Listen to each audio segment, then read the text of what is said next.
দোকানের মালিক বেরিয়ে গেছে।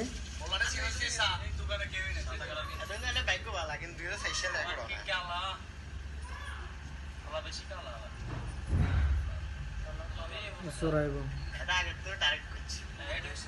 এই তো আসে আসে দেখতেছে কেউ আসে না নাই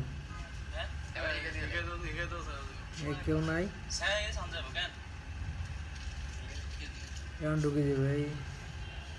নিচের ডয়ার বলছিল নিচের ডয়ারে কিছু তালা মারা ছিল আর কি নিচের ডয়ারে মোবাইল ছিল দুইটায় দুটালে চলে গেছে এই তো চলে যায় চলে